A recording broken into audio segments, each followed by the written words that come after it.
தனிப்பெரும் கருணை அருட்பெரும் ஜோதி. தன்னை மாற்றிக்கொண்டதனால் இறைவன் வந்தார். இறைவனை பார்த்தார் வள்ளலார். அது பேர் என்ன வச்சார் வள்ளலார்? கடவுள் நிலையறிந்து அம்மயமாதல். கடவுளுடைய நிலையை அறிந்தால்தான் நீங்கள் அதமயமாக மாற முடியும். கடவுளை நீங்க அறியாமல் கடவுளாக மாற முடியும் என்றால் அதான் அம்பக்கு கதையோட சொல்லி போயிட்டே இருக்கலாம். அதுதான் அத்தனையும் அம்பக்கு போய். இதெல்லாம் வள்ளலார் மிக அழுத்தமாக நமக்கு ஓபன் பண்றார். உலக வரலாற்றிலே இந்த உண்மையை சொன்னவர்கள் யாரும் கிடையாது. அதனால சன்மார்க்கர்கள் என்பது ஒரு அறிவு பெற்ற ஒரு கூட்டம். இந்த அறிவு பெற்ற கூட்டம் இந்த உலகத்தை மாற்றக்கூடிய சக்தி நம்மிடத்தில் இருக்க வேண்டும். வள்ளலார் ஒருத்தர் வந்து இந்த உலகத்தையே மாற்றது துணிஞ்சு இவ்வளவு பெரிய ஒரு பொக்கிஷத்தை கொடுத்து இப்ப நீங்க உலகம் பூரா சன்மார்க்கர்கள் என்ற ஒரு அமைப்பை உருவாக்கி வச்சுட்டு இருக்கிறோம். அப்ப நம்ம எப்படி இருக்கணும்? வள்ளலார் மாதிரி இருக்கணும், வாழணும். அப்ப வாழ்வதற்கு எது தேவை என்றால் ஆன்மாவை தெரிந்து கொள்ளணும். நம் யார் என்பதை தெரிந்து கொண்டால் மட்டுமே நம்மால் அந்த உயர்ந்த இடத்திற்கு போக முடியும். நம்ம யாருன்னு தெரியாதவர்களே அது போறது வழி கிடையாது. ஏன்னா வள்ளலார் பேருபதேசம் சொல்வாரு, ஒரு பதார்த்தத்தினுடைய ருசியை அனுபவித்தால் அல்லது அந்த பதார்த்தம் என்னவென்று தெரியாது. அந்த ருசி தெரியணும். ருசி தெரியாத பதார்த்தம் கொடுத்தீங்கன்னா என்ன பண்ணுவாங்க? இது எதோ தெரியலீங்களே, இது என்ன பழம்னு தெரியல. ருசி அறிந்த பதார்த்தம் கொடுத்தீங்கன்னா உடனே சொல்றீங்க மாம்பழம், ஏன்னா நீங்க தெரிஞ்சிருக்கிறீங்க. கொய்யாப்பழம், ஆப்பிள் பழம், ஆரஞ்சு பழம் எல்லாமே அந்த சுவையை அனுபவித்தால்தான் அந்த சுவையினுடைய தன்மை தெரியும், அந்த பழத்தினுடைய தன்மை தெரியும். அதே மாதிரி இறைவனுடைய தன்மை தெரிய வேண்டுமானால் இறைவனுடைய அருளை பெற்று அந்த சுகத்தை நீங்க அனுபவிச்சால்தான் அது புரியும். அந்த அருளை பெறாமல் இருக்கின்ற வரையில் அதனுடைய சுகம் என்னவென்று தெரியாது. அப்ப நம்ம என்ன பண்ணோம்? நம்ம வந்த வழியை முதல் தெரிஞ்சுக்கணும். நமக்கு வந்த வழி தெரியல, போற வழியும் தெரியல இல்லையா? நம்ம எங்கிருந்து வந்தோம் தெரிஞ்சிருக்கா? நமக்கு இது வெளியும் யாராவது சொல்லியிருக்காங்களா? பிரம்மா படைச்சான், விஷ்ணு படைச்சான்னு 1000 சமய மார்க்கங்களுடைய தலைவர்களை எல்லாம் சொல்லுவாங்க. ஆனால் வள்ளலார் இங்க தெளிவுபடுத்துறாரு, நாம் இருந்த இடம் முதல்ல நாம எந்த இடத்துல இருந்தோம்? அருட்பெரு வெளி என்ற ஒரு இடம் இருக்கு. இந்த பஞ்சபூத இடம் இல்லது, அதுக்கு வேறு அருட்பெரு வெளி. அந்த அருட்பெரு வெளியில இருக்குது ஒரு கூட்டம், அதுக்கு வேறு ஆன்ம ஆகாசம். அதுக்கு பேரு இது பரமாகாசம் சொல்லுவாங்க சமயத்துல. ஆனா வள்ளல் பெருமான் அதுக்கு என்ன சொல்றாரு? அருட்பெரு வெளியில. அட்டகத்தினுடைய முதல் பாட்டுகள் என்ன?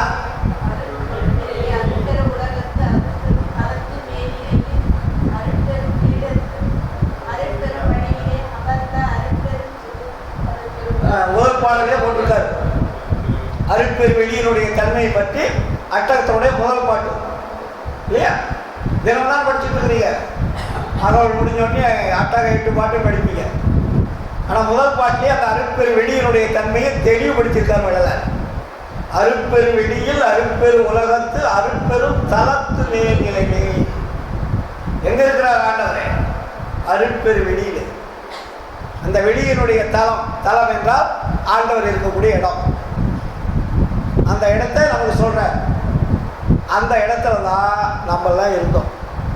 ஆனால் அங்க இருந்தோம் ஆண்டவரை நம்ம பார்க்க முடியல. ஒரு பெரிய சீக்ரெட். 10 பேர் தான் 5 பேர் தான் இருக்கணும். யாருமே சொல்லியிருக்க முடியாது, கேட்டிருக்க முடியாது. ஆன்மாக்கள் என்பது அந்த அருட்பெரு வெளியினுடைய எல்லைகளே ஆன்மா ஆகாசம் என்ற ஒரு இடம் இருக்கு. எப்படி இப்போ இந்தியாவில் தமிழ்நாடு என்ற ஒரு இடம் இருக்கு இல்லையா? அது மாதிரி அப்ப அந்த ஆன்மா ஆகாசம் இருக்கின்ற இடத்தில் ஆன்மாக்கள் நிறைந்து இருக்கிறது. ஆனால் இறைவனை காண முடியல. சார், நேற்று ஒருத்தன் கேள்வி கேட்டிருந்தார், ஏன் இறைவன் படைக்க வேண்டும்? ஏன் இறைவன் உடம்பை கொடுக்கணும், உயிரை கொடுக்கணும், அதை படைக்கணும், துன்பத்தை ஏன் கொடுக்கணும்? அப்போ இறைவனுக்கு இதெல்லாம் தேவையா? அப்படிப்பட்ட இறைவனை நம்ம ஏற்றுக்கொள்ளலாமான்னா அன்னைக்கு பகுத்தறிவாளர் கேட்கலாம். அதுக்கு சமய மதங்கள் என்ன சொல்லுதுன்னா, அது இறைவனுடைய திருவிளையாடல் சொல்லிட்டு போயிடுவான். விட தெரியாது. அவங்க சொல்ற பதில் என்ன? அது இறைவனுடைய திருவிளையாடலப்பா, அந்த ரகசியம்லாம் பிரம்ம ரகசியம் போயிட்டான். ஆனா வள்ளலாறு பெரும்ப ரகசியம் பேசிய உலகத்தை அங்கைய கனி போல காட்டிட்டாங்க. நீ ரகசியம் சொன்ன, இது ரகசியம் அல்ல, என் கையிலே இருக்கக்கூடிய கனியை காண்பது போல் இருக்கிறது, இது பெரிய ரகசியம் இல்ல. ஞானசரிகளை கடைசி பாட்டுதான்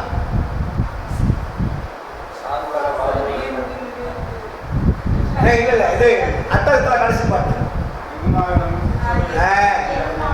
எங்குமாய் விளங்கும் சிற்சக இடத்தை இது அது என உரைப்பதறிந்தால் தங்குமோ இயற்கை தனி அனுபவத்தை தந்து என்னை தன்மயமாக்கி பொங்கும் ஆனந்த மோக போக்கியனாய் புத்தமது அறுத்தி அங்கைய கனி போன்று அமர்ந்து அருள் புரிந்த அருட்பெரு ஜோதி என்ற அரசே. எப்படி கையில ஒரு கனியை வைத்தால் கண்களுக்கு தெரியுமோ அதுபோல் இறைவன் என் கண்களுக்கு தெரிஞ்சாருங்க. புரியுதுங்களா?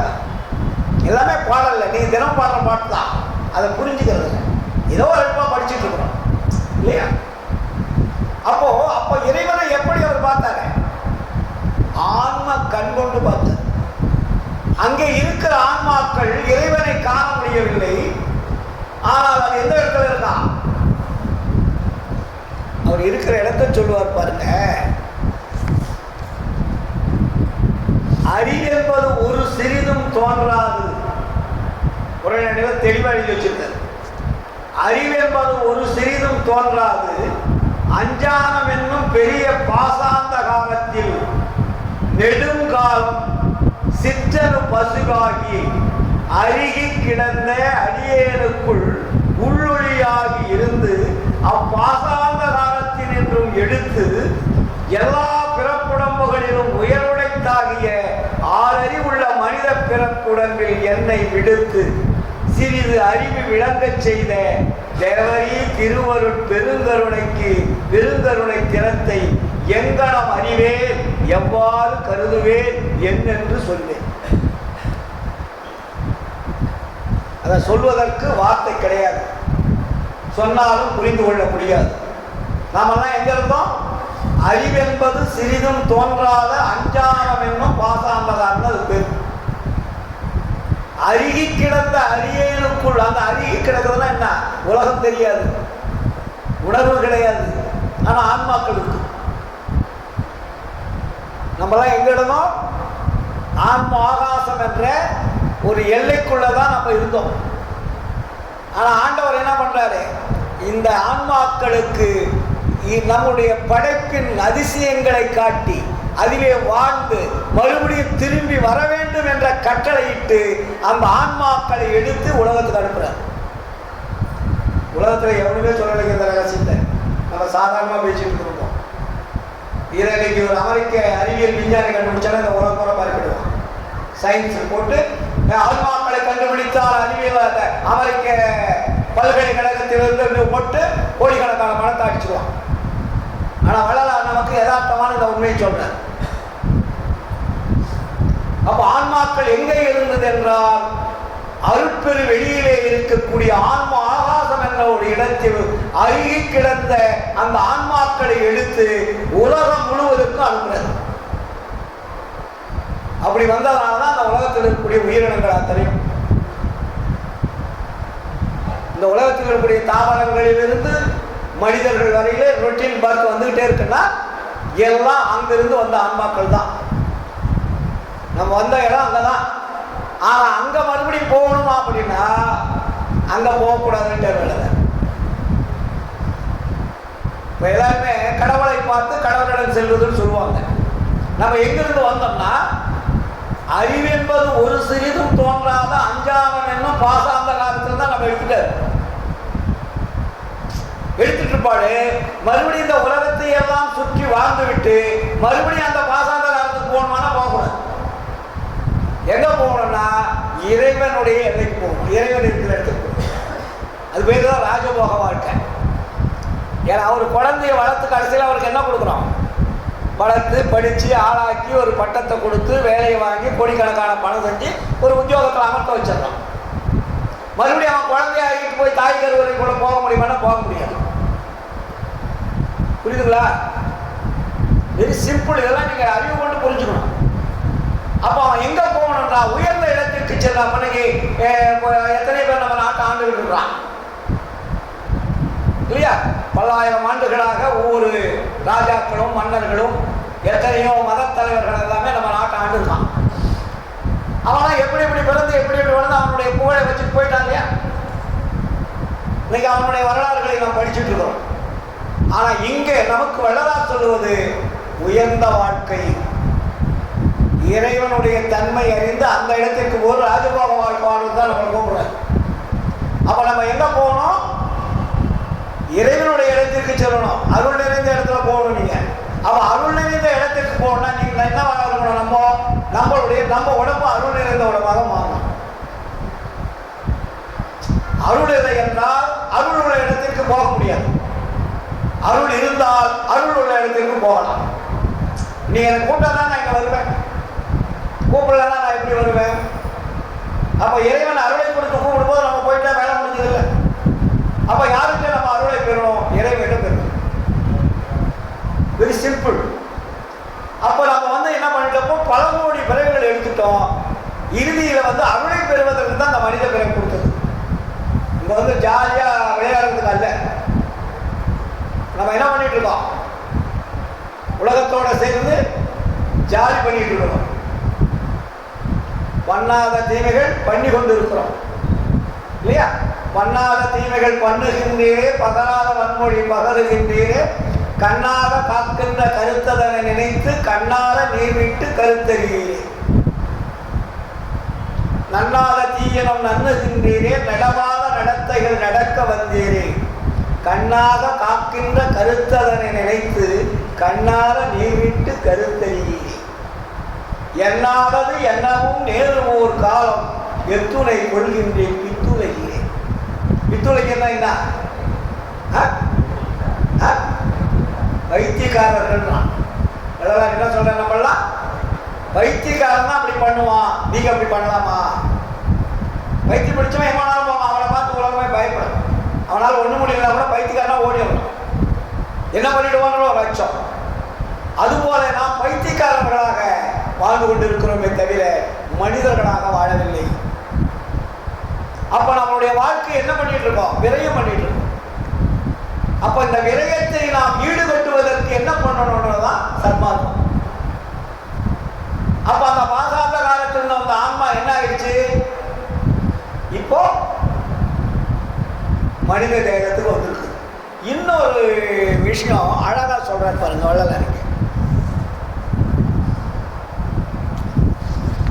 அல்பாவே இருக்கு. நீங்க அதெல்லாம் அந்த பக்கமும் போறதில்லை, அதை பத்தி சிந்திக்கிறதும் இல்லை. என்னவோ ஓடிட்டு இருக்குது வாழ்க்கை. ஏதோ வந்தோமா, காலையில சாமி கும்பிட்டோமா, வழிபாடு பண்ணோமா, எண்ணெய் ஊத்துறோமா, விளக்கு ஏற்றணுமா, ஏதோ அருட்பெருஞ்சோதி மகாமந்திரம் சொன்னோமா, அகவல் பாராயணம் ஊர் ஊரா போனோமா, சரி வரவங்களுக்கு சாப்பாடு ஆக்கணுமா, போட்டோமா, மதியானம் எத்தனை பேர் வருவாங்கம்மா, சரி அவங்களுக்கு எத்தனை மணி அரிசி இவ்வளவு காய்கறிகள் வாங்கி போட்டு தீர்ந்து போய் சாப்பிட்டு போட்டாங்களா, சாயந்தரம் உடனே கஞ்சி காய்ச்சி வெளியில் வரவங்களை ஊற்றிடுறோமா, வேலை முடிஞ்சுது. அப்புறம் மறுபடியும் 8 மணி ஆச்சா போய் தூங்குறோமா, மறுபடியும் காலையில் வந்துடுறோம். இது செய்யணும். அதே நேரத்தில் நம்மை நாம் தெரிந்து கொள்ள வேண்டும். சரி, அந்த பாசாந்த காலத்திலிருந்து ஆன்மா எடுத்தாச்சு. அந்த ஆன்மாவை எடுத்து எப்படி சார் இங்க அனுப்புறது? தானா வந்துருமா? அந்த ஆன்மான்னா வராது. அது வழி தெரியாது. இல்லை, இப்போ ஒரு ஆன்மாவை அங்கிருந்து ஆன்மாவை அனுப்புறாரு. அப்படி அனுப்பிட்டு அது தானா வந்துட்டாக்கா கடவுளுக்கு பேர் என்ன? கடவுளை பத்தி எப்படி மதிக்கும்? அப்ப இந்த உலகத்தை அது வரணும்னா அதுக்குண்டான வசதி வாய்ப்புகளை செஞ்சு கொடுக்கணும்.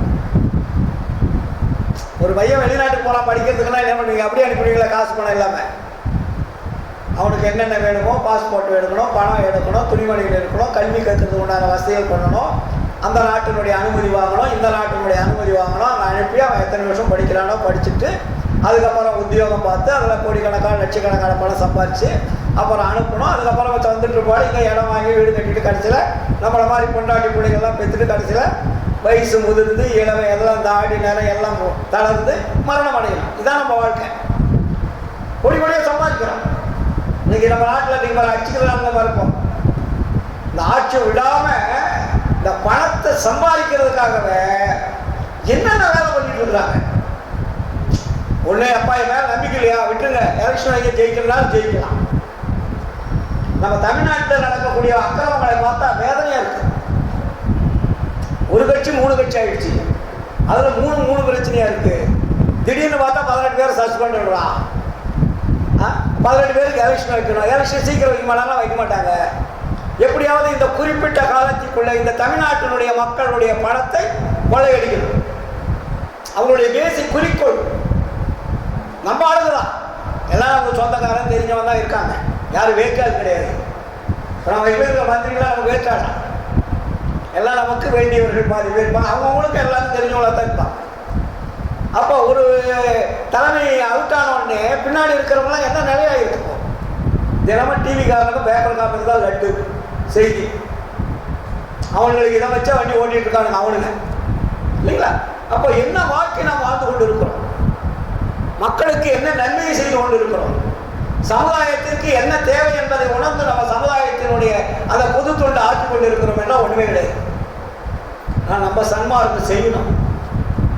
சன்மார்க்கம் வளர வேண்டுமென்றால் ஆட்சியாளரையோ அதிகாரிகளையோ நம்பாமல் சன்மார்க்கத்தை மக்கள் நம்புகின்ற அளவிற்கு நம்முடைய வாழ்க்கை தரம் உயர வேண்டும். வாங்க, அப்போ நம்ம வாழ்க்கை தரத்தை உயர்த்துவதற்கு எது தடையாக இருக்கிறது என்றால் நாம் நம்மை புரிந்து கொள்ளக்கூடிய உட்காருமா புரியுதுங்களா இல்லையா? ஆன்மா எங்கிருந்து வந்ததுன்னு சொல்லியாச்சு. இல்லை புதுசாக வந்திருக்காங்க இல்லையா? பாசாந்த காரணம்னும் அருட்பெரு வெளியில் இருக்கக்கூடிய ஆண்டவர் இருக்கக்கூடிய அருட்பெரு வெளியில், அந்த அருட்பெரு வெளியில் இருக்கக்கூடிய ஆன்மா ஆகாசத்தில், அந்த ஆன்மா ஆகாசத்தில் இருந்து ஆன்மாக்களை இறைவன் அனுப்புகிறார். ஏன்னா நம்ம யாருன்னு வந்தது தெரிஞ்சாதான் நம்மை நாம காப்பாற்ற முடியும். நம்ம யாருன்னு தெரியாது இருக்கின்ற முடியாது. நீ எவ்வளவுதான் தலைவரை என்னாலும் வேலையாகாது. ஏன்னா மற்ற ஞானிகள்லாம் தன்னை உணராமல் ஜீவனை உணர்ந்தார்கள். வள்ளலாருக்கும் மற்ற ஞானிகளுக்கு என்ன வேறுபாடுன்னா, அவர்கள் தன்னை உணரவில்லை, ஜீவனை உணர்ந்தார்கள், ஜீவ சமாதி ஆனார்கள். அது பேர் தான் ஜீவ சமாதி. ஆன்ம சமாதின்னு போட்டாங்க. ஆன்மா சமாதி ஆகாது, ஜீவன் தான் சமாதி ஆகும். ஜீவன்னா உயிரை அடக்கிக் கொள்வது, உயிரை நிறுத்திக் கொள்வது, அது பேர் ஜீவ சமாதி. ஆன்ம சமாதிக்கு ஏதாவது ஒரு பேர் கிடைக்கிறது. ஆன்மா சமாதி ஆகாது, ஆன்மா அந்த உடம்புல நிற்காது. உடம்பு லாக்கில்லை, ஜீவன் அடங்கி போச்சுன்னா ஆன்மா வெளியே போய் வேற ஒரு பேர் எடுத்துரும். அப்ப அந்த ஆன்மா ஆகாதத்தில் இருக்கக்கூடிய ஆன்மாக்கள் இங்கே இந்த பூலோகத்திற்கு இறைவனால் அனுப்பப்படுகின்ற பொழுது வள்ளலாருக்கு என்ன சொல்றாங்கன்னா, என்ன கூட அனுப்புறாரு? எல்லாம் அழகா எழுதியிருக்காரு. குடும்பகோரன்ற ஒரு பதிப்பு, அதை நீங்க படிக்கணும். ஆன்மாகாசத்திலிருந்து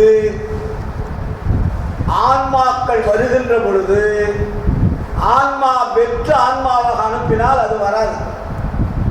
அப்ப அந்த ஆன்மாவுக்கு ஒரு பிளஸ், ஒரு துணை. எப்படி ஒரு மினிஸ்டர் தான் அவருக்கு ஒரு பிஏ வேணும். மினிஸ்டர் டம்மியா இருப்பான், படிச்சே இருக்க மாட்டான். ஆனா துணையா இருக்கிறவன் ஐஏஎஸ் அதிகாரியா தான் இருப்பான். புரியுதுங்களா? இப்ப காமராஜர் படிக்காதவர், அவருக்கு பிஏ யார் இருந்தாங்க? ஐஏஎஸ் அதிகாரிகள் தான். அதே போல ஆன்மாவை அனுப்புகின்ற பொழுது ஆண்டவர் என்ன செய்யறாருன்னா, அது இயங்குவதற்கு, அது செயல்படுவதற்கு அதற்கு ஒரு பிளஸ் நாங்கள் ஒன்று சேர்த்து அனுப்புறாரு. அதுக்கு பேரு தான் ஆணவம்னு பேரு.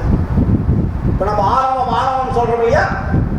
ஆணவம் என்பது இறைவனால் ஆன்மாவுக்குள் வைத்து அனுப்புவதற்கு பேர் தான் ஆணவம்.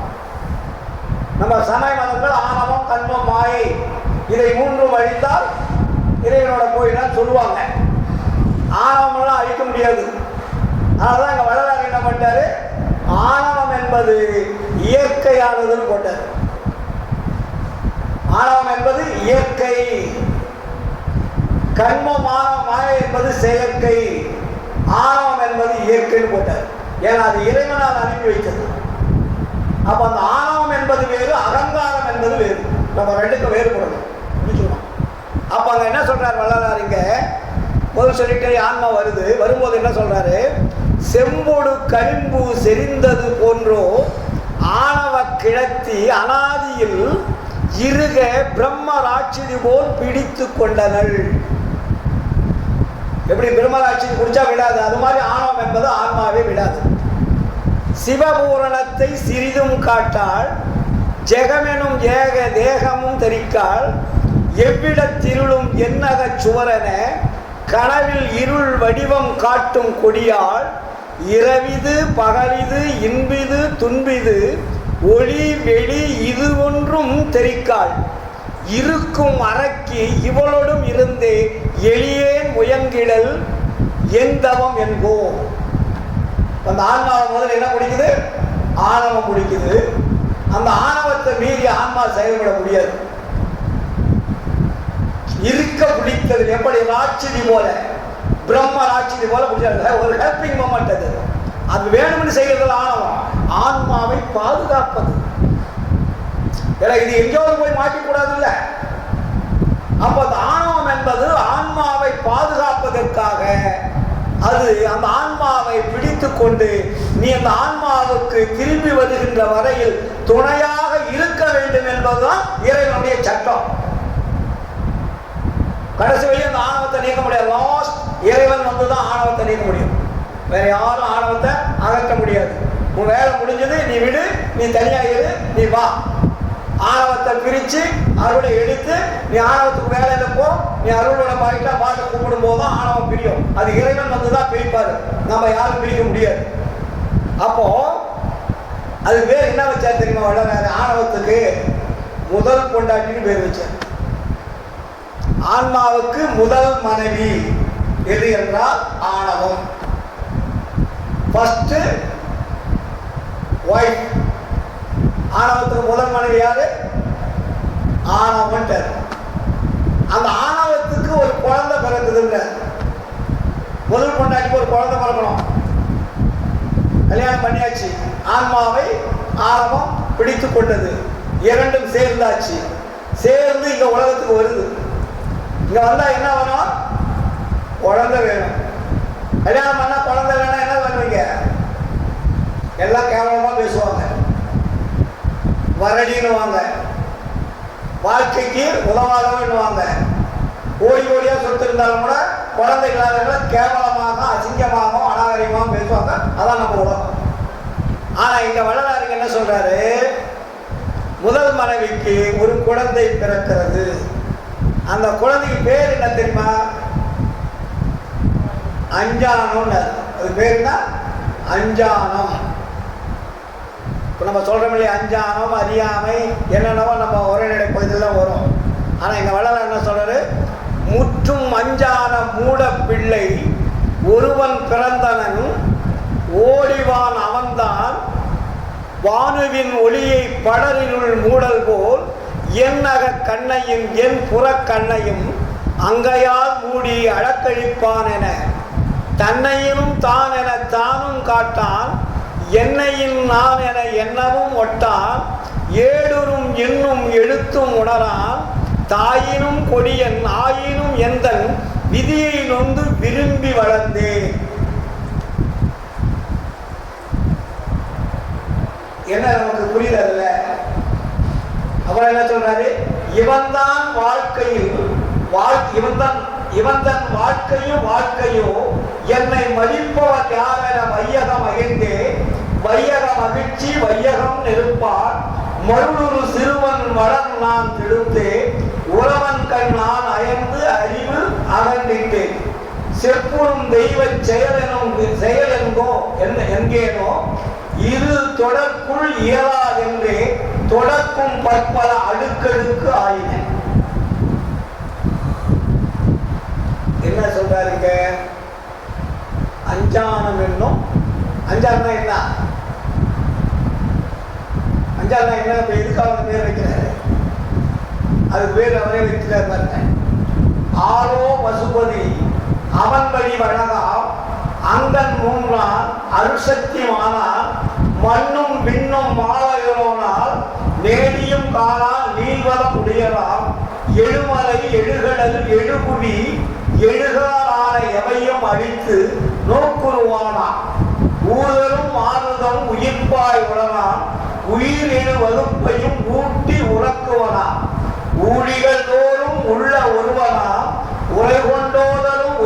உயிராகமும் உற்ற கலைகள் உயரிய நிலைகள் அண்டம் பிண்டம் அவற்றின் அறைகள் துறைகள் சாரும் இலைகள் சராசரங்கள் வளமுறு வண்ண ஆச்சிரமங்கள் வகுப்புறு வகுப்பினும் வாழ்க்கையானாம் கதிர்மாமாயை சக்திகள் கோடி மன்னிய அணங்கிட வதிவெட்டியனாம் அவன்தான் யாரோ அறியேன் யானே அறிதர வேண்டும் அப்பருவத்தே அப்படின்னு சொல்றார். அப்ப என்ன அதுக்கு அஞ்ஞானம் என்பது ஜீவன் பேர். ஜீவன் என்ன? உயிர். சிம்பிள். இது இவ்வளவு பெரிய விளக்கத்தை வளரார் நமக்கு. ஏன்னா இதுல பெரிய பெரிய அறிவுள்ளவர்கள், ஆற்றல் உள்ளவர்கள், ஆன்மீக சிந்தனையாளர்கள், இன்னும் இலக்கண இலக்கியம் கற்றவர்கள் எவ்வளவு பேர் நாளைக்கு பார்த்தாங்கன்னா யாரும் குறை சொல்லிடக்கூடாது.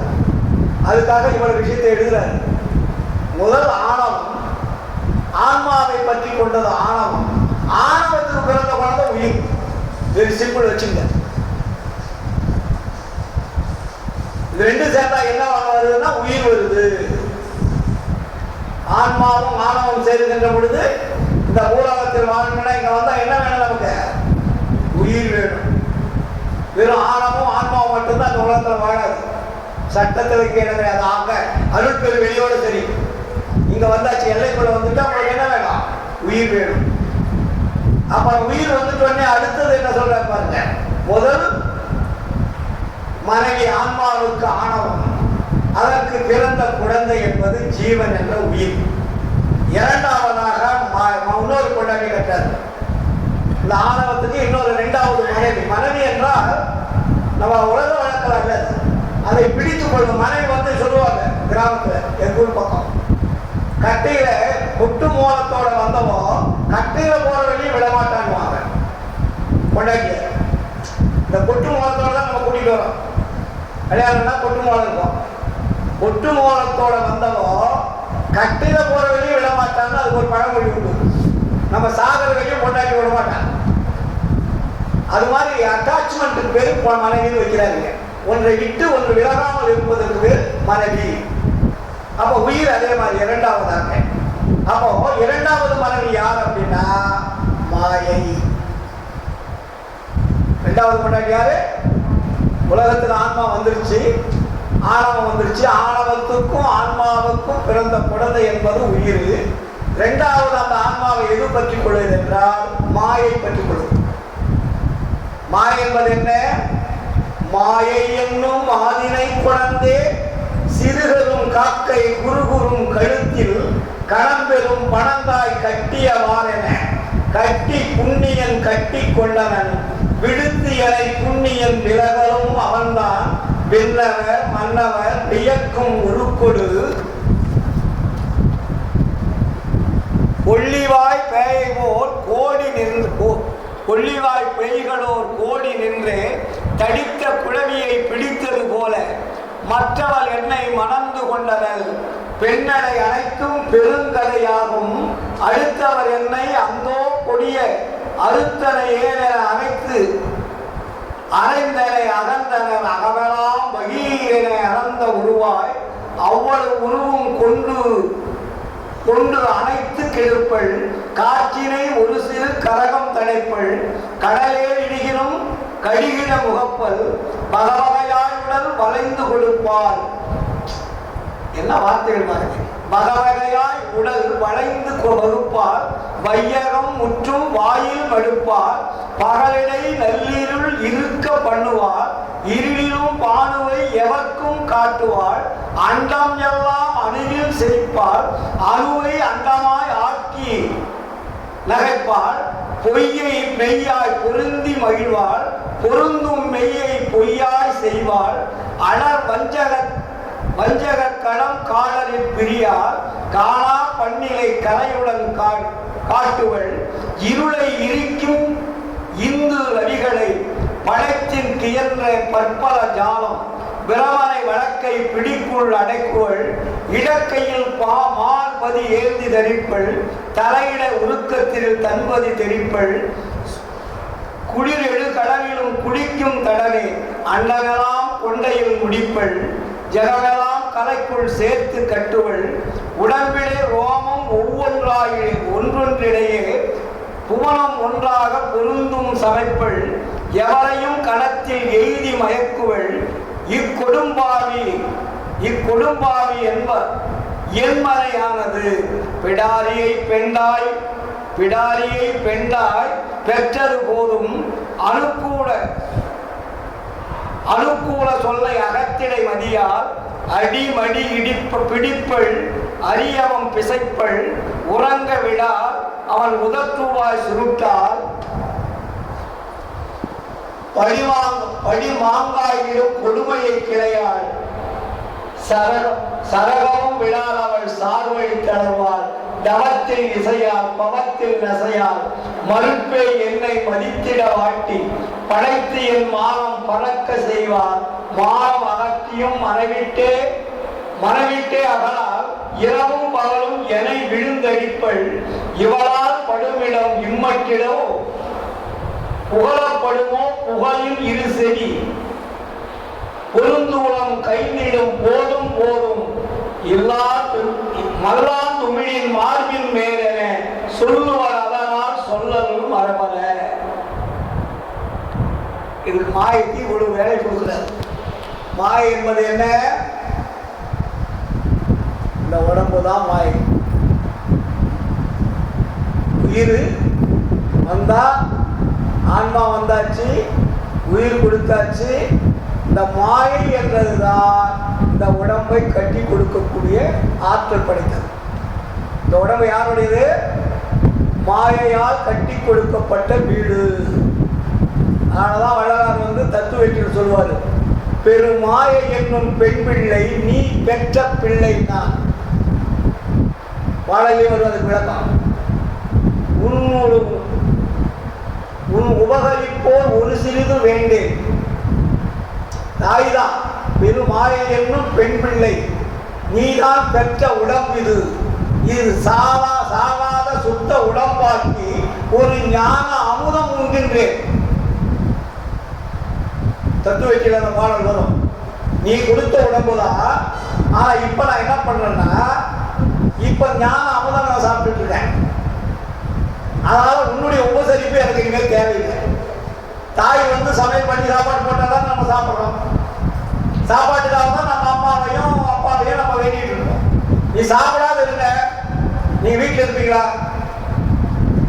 நீங்க வீட்டில் இருக்கிறது எதனால இப்போ வாழ்ந்துட்டு இருக்கிறீங்க? வீட்டுக்கு போறீங்க, சாப்பாடு வேணும். உங்களுக்கு சாப்பாடு தேவையில்லை, உணவு உண்ணவில்லை என்றால் உங்கள் வீட்டில் நீங்க இருக்க மாட்டீங்க.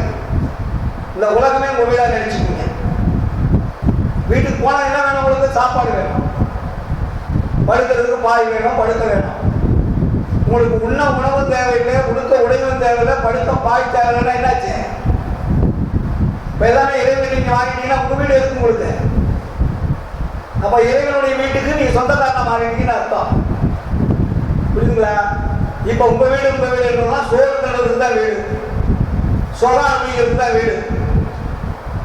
இந்த சோத்துக்கும் அதனாலதான் சொல்லுவாரு, சோற்றாசையோடு காம சேற்றாசை படுவாரை துணிந்து கொள்ள கூட்டாசைப்படுனார்.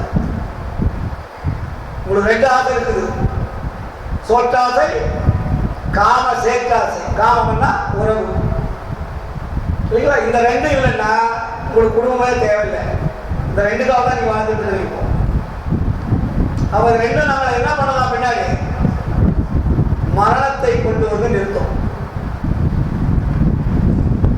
கூற்றுவன் என்ற யமன் ரொம்ப ஈஸியா கூட்டிட்டு போவானா, பயப்பட வேண்டிய அவசியம் இல்லை.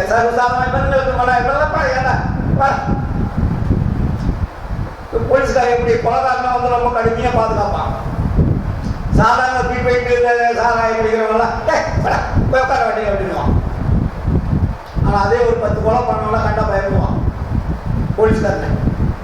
அது மாதிரி யமன் என்பவன் நம்மள சோற்றாசையோடு காம சேற்றாசை படுவாரை துணிந்து கொள்ள கூற்றாசைப்படும்.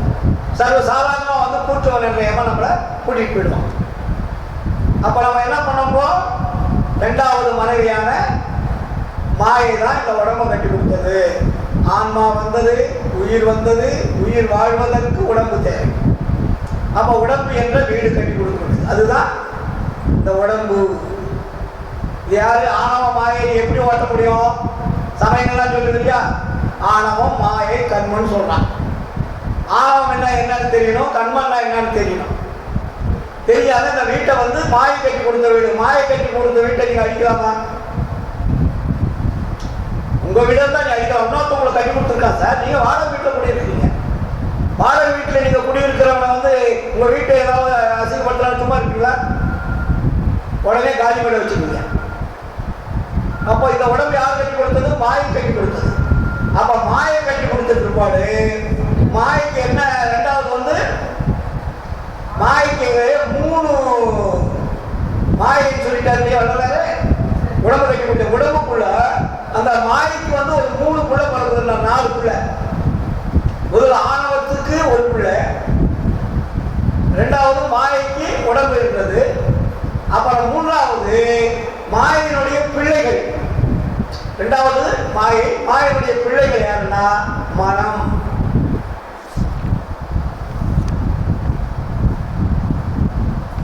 மனம், புத்தி, சித்தம், அகங்காரம் இல்லைங்களா? 4வது பிள்ளை முடிச்சிட்டாரு. அப்போ நம்ம மனம், புத்தி, சித்தம், அகங்காரம் என்பது மாயைக்கு பிறந்த குழந்தைகள். 2வது மனைவிக்கு பிறந்த குழந்தைகள் தான் ஆணவம், கண்மம், மாயை என்ற அந்த கருவிகள். அதுக்கு நிறைய இருக்கு, நீ வீட்டில் இருக்கும்போது படிச்சுக்கலாம். 2வது முதல் மனைவி ஆறு சொல்லுங்க. முதல் மனைவி யாரு? அம்மாவுக்கு ஆணவம்.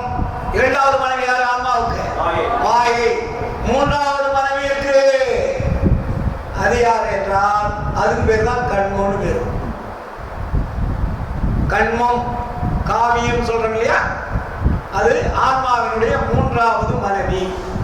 இந்த 3வது மனைவிக்கு பிள்ளைகள் எத்தனை? முக்குணங்கள்னு போட்டார். 3 குணங்கள் தான் இந்த கண்மத்தினுடைய குழந்தைகள். 3 பிள்ளைகள், முக்குணங்கள் பேர் இருக்கு. முக்குணங்கள் என்னென்ன குணம்?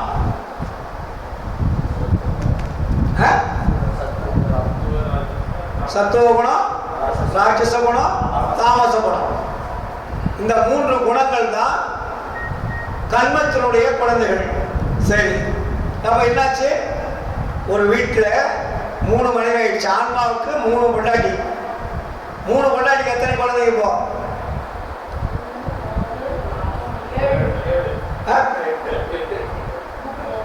நல்லா கணக்கு போடுங்க. 8. புருஷன் பொண்டாட்டி 2 பேருமா. ஆணவம், ஆன்மா ஃபர்ஸ்ட் மனைவி. அதுக்கு பிறந்த குழந்தை உயிர் 3ஆச்சா? அப்புறம் 2வது மனைவிக்கு 4, 4 3 7. 3வது மனைவிக்கு 3. எத்தனையாச்சு? 10. 10ம் கலங்குதடா அப்படின்னு சொல்லுவார் தனிப்பாடல்ல. என்ன கலங்குது? 10ம் கலங்குதடான்னு ஒரு பாட்டு அருமையா வரும். அப்போ 10 நம்ம இந்த குடும்பத்தில் எத்தனை பேர் இருக்கிறாங்க? 10 பேர் இருக்காங்க. அந்த 10 பேருக்கு என்ன பண்ணுமா? 10 பேர் வாழ்ற குடும்பத்துக்கு என்ன வேணும்? சாப்பாடு வேணும். சாப்பாடு இல்லைன்னா அந்த வீட்டில் குடியிருக்க முடியாது இல்லைங்களா? அப்ப 10 பேர் குடும்பத்துக்கு டெய்லி நம்ம என்ன பண்ணுமா? சாப்பாடு கொடுக்கணும். அதுக்கு பேர் என்ன வச்சாங்க? வேணாவது குடிக்கூலின்னு பேரு. அதுக்கு பேர் என்ன? குடிக்கூலி என்றால் வீட்டு வாடகை. வீட்டில் குடியிருக்கிறவங்களுக்கு வாடகை கொடுக்குற மாதிரி நம்ம குடிக்கூலி தினமும் கொடுக்கணும். ஏன்னா குடும்பத்துடனே குடித்தனம் செய்யும் குடிக்கூலிக்கும் கொண்ட மலையில் கண்ட காட்சிகள் கனவிலோ ரதங்கள் ராமாயணத்தும் பாரதத்தும் இல்லை. இடிவிலும் இடிவது எஞ்சால் உள்ளது, மரமும் சலமும் மாறா ஒழுக்கது, சுற்றிலும் 9 பொத்தல் உடையது, சீரும் சிறுமியும் சேர்ந்து கிடப்பது, என்பதோ எவற்றை எங்கும் சென்றி ஆய்ந்து செய்த ஆகரம் உற்றது, அகவல் அணுகள் புகழல் இகழல் அணிகள் துணிகள் அணிவராய சால வித்தைகள் சதுரில் கொண்டது கிடந்தும் இருந்தும் நடந்தும் பற்பல பகலின் மனையால் படும்பாடு அதிகம். நம்ம என்ன பண்றோம்? உடம்ப எல்லாம் படிச்சு வச்சுட்டாரு. என்னென்ன மினுக்கு மினுக்கறிங்க உடம்ப வச்சுக்கிட்டு எல்லாம் எழுதிட்டாரு. என்ன துணி கட்டுறதுலேருந்து அலங்காரம் பண்றதுலேருந்து அட்டகாசம் பண்றதுலேருந்து இந்த உடம்ப என்னென்ன வேடிக்கைலாம் பண்றீங்கன்னு எழுதி வச்சுட்டேன். அப்ப இங்க நீங்க குடி கொடுத்துக்கிட்டு இருக்கணும். அந்த உடம்ப வந்து நீங்க என்ன பண்றீங்க? டெய்லி மேக்கப் பண்ணிட்டு இருக்கிறீங்க. புறத்துல அகத்துல இருக்கிறத பார்க்கல, புற வேலையெல்லாம் செஞ்சுட்டு இருக்கணும். நம்ம தினமும் அகத்துல ஒரு நாள் கூட நம்ம திரும்பி பார்ப்பதில்லை. அப்போ இந்த குடும்பத்துக்கு 10 பேரோட குடும்பத்துக்கு உணவு வந்து நமக்கு தேவை. உணவை கொடுக்குறீங்க. உணவை கொடுக்கலன்னா என்ன நடக்கும்னு சொல்றாரோ கிடையாதுங்க. அதுக்குள்ள ஒரு 3 காவலாளி அனுப்புறாரு. இந்த 10 பேர் வாடகை குடும்பத்தில் சரியான முறையில் வாடகை கொடுக்கவில்லை என்றால் அவர்களை என்ன செய்வது? நம்ம சொல்றோம் இல்லையா, வாடகை கொடுக்கல, அவனை காலி பண்ணலாம், உடனே பார்த்துட்டு போறோம், போலீஸ் ஸ்டேஷன் போறோம், நகரம் பண்றோம், என்னென்ன பண்றோம். காலி பண்ணாத ஒரு நோட்டு முடிச்சு வந்துட்டா நீங்க என்ன பண்ண முடியும்? உடனே போலீஸ் ஸ்டேஷன் போறீங்க, அப்புறம் கோர்ட்டுக்கு போறீங்க, அதை எடுத்துக்கிட்டு கிடந்தான். ஆனா இங்க நீங்க சாப்பாடு கொடுக்கலன்னா இந்த உடம்புல என்ன ஆகும்? அதுக்கு என்ன வச்சிருக்காருன்னா 3 பேரை வச்சிருக்காரு. அதுக்கு பேர் தான் பாதம், பித்தம், சிரோத்துமனு பேரு. நம்ம சொல்றோம் இல்லையா, பாத நாடி, பித்த நாடி, சிரோச்சும நாடி. இந்த நாடிக்கு என்ன வேலை? தெளிவாக எழுதாது. இம்மலை தலைவராக எழுந்த மூவர் தருகட் கடையில் தயவே இல்லார் பணிசிற உணவால் பாதம் வரையில் வாது செய்திடும் வன்காலவாதி பெருகுரு கல்லினும் பெரிதும் மயக்கம் பேரமை காட்டும் பெருந்தீர் பித்தன் கொடுவிட எரிந்தும் கொள்கை போல் இறக்கம் கொள்ளார். கொள்கை போல் இரக்கம் கொள்ளார் இடர் செய் குளிர்ந்த கொள்ளி இவர்கள் என்னோடு இகழ்வர் இறங்கார் எனக்கும் சேரும் ஏழ்மையும் பாரார். பிண்டம் என்னும் பெருங்கூலி அன்றைக்கன்றே நின்று வாங்குவர். தெரியாத ஒரு நாள் செலுத்தாவிட்டால் உதிரத்துள்ளே உருங்கணல் எழுப்பி உள்ளும் புறத்தும் எண்ணெறி ஊட்டி அருநோய் பற்பல அடிக்கடி செய்வர். இவர்களும் செய்கை எண்ணும் தோறும் பகீரென உள்ளம் பதைத்து கொதித்து வெதும்பும் எண்ணில் விளம்புவதென்னே சினமிகும் இவர்தம் செய்கைகள் கனவினும் நினைத்து விடித்து நேர்வதன் முன்னே. சாப்பாடு கொடுத்தா என்ன ஆகும்? பாத நாடி, பித்த நாடி, சுடுமணி நாடி 3 சேர்ந்து உங்களை ஒரு ஆட்டி உங்களை மரணத்திற்கு இந்த உடம்பை விட்டு வெளியே போனான்னு சொல்ற அளவு வேலையா ஆரம்பிச்சுங்க. நீ வாழை கொடுக்கல, காலையில கொடுக்கணும், மதியம் கொடுக்கணும், சாயங்காலம் கொடுக்கணும், 3 வேலையை வந்து நின்றுக்கும். அதனாலதான் இதுக்கு மூவர் வாரம், பித்தம், சிரோத்துமம். இந்த 3 வசூலிக்கிறவர்கள். அதாவது என்ன சொல்றது, தண்டு வட்டிக்கார மாதிரி. தண்டு வட்டி பார்த்தீங்கன்னா அந்த டைம் கொடுக்கலாம், என்ன பண்ணுவான்? ஃபைனான்ஸ் கொடுப்பான். தண்டு வட்டி என்ன பண்ணுவாங்க? வீட்டு தேடி வந்துடுறாங்க. அது மாதிரி இவங்க வந்து நம்மளை அந்த அவ்வளவு சீக்கிரத்தில் இந்த உடம்ப கொஞ்ச நேரம் நீங்க சாப்பிடலன்னா என்ன ஆகும்? மயக்கம் வரும், நோய் வரும், மறுபடியும் பிடி, அதாவது பிரச்சனை வரும், மயக்கம் வரும், நோய் வரும், கடைசியில் படுக்க வச்சிரும். அப்புறம் உடம்பு இயங்காது, ரத்தம் ஓடாது, இல்ல விந்து வராது, வெதிப்பு போயிடும், கவம் கட்டும், ஹார்ட் அட்டாக் வரும், எல்லா வியாதியும் வந்துடும். இந்த உணவு போகலன்னா இவ்வளவு வேலை தன்னை நடக்கும். அவதான் ஜீவகாலத்தில் எழுதுவார். பசி பிணி வருகின்ற பொழுது ஒரு மனிதனுக்கு அதனால் வரக்கூடிய இடையூறுகள் என்பதை ஜீவகாலத்தில் கூட பார்க்கலாம். பசியின் அமைத்தின் ஒரு கட்டுரை போடுவார். இதெல்லாம் படிச்சிருக்கீங்களா? பசியின் அமைத்தின் உலகத்துல யாருமே சொல்லாத வார்த்தை கிடையாது. அதான் பசியினுடைய அவத்தை. அந்த அவத்தையை போக்குவரம் தான் கடவுள்னு சொல்லி முடிக்கிறார். அப்போ குடிக்கூலி கொடுக்க முடியாமல் ஏழ்மை நிலையில் இருக்கக்கூடிய ஏழைகள், பசியினால் வாழுகின்றவர்கள் இல்லைங்களா? அதனாலதான் உயிர் இறக்கணாங்க. ஒரு உயிரை காப்பாற்ற வேண்டுமானால் நீ உயிரை இரக்கமாக வாழுன்னு போட்டாங்க. அந்த உயிர் என்பது பசியினால் தவித்து, நோயினால் தவித்து, பிணியினால் தவித்து, இச்சையினால் தவித்து, எளிமையினால் தவித்து, கொலையினால் தவித்து இந்த உடம்பை விட்டு வெளியேறுகின்ற பொழுது அதற்கு உதவி செய்கிறவர் எவனோ அவனே கடவுள். ஜீவகாనికి கொண்டு வந்தாங்க. பசி, பிணி, தாகம், எச்சை, எளிமை, பயம், கொலை.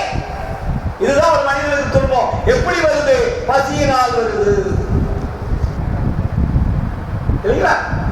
வீடுதோர் இறந்தும் வெற்றரை கண்டுலம் துடித்தே வீடின் மாளிகளாய் ஏழைகளாய் நெஞ்சிழைத்தவன் தமை கண்டே இழைத்தே. என்ன பார்த்து விடுது? இந்த பசி வருகின்ற பொழுது அந்த சொன்ன 10 பறந்து போயிடும். ஒரு 10 சொன்னார் இல்லையா? என்ன 10? இந்த வெளியே சமயவாதிகள் சொன்ன 10 அல்ல. இந்த உடம்பில் இருக்கக்கூடிய குடித்தனம் செய்யக்கூடிய அந்த கணவன் மனைவி என்ற உறவுகள் சார்ந்த உறுப்புகள் எல்லாம் 10. இந்த 10ஐயும் யார் காப்பாற்றுகின்றார்களோ, காப்பாற்றி அதற்கு பிறகு உயிருடன் வாழ்ந்து அவரை பெறுகின்றார்களோ அவன் தான் இறைவனை போக. அப்ப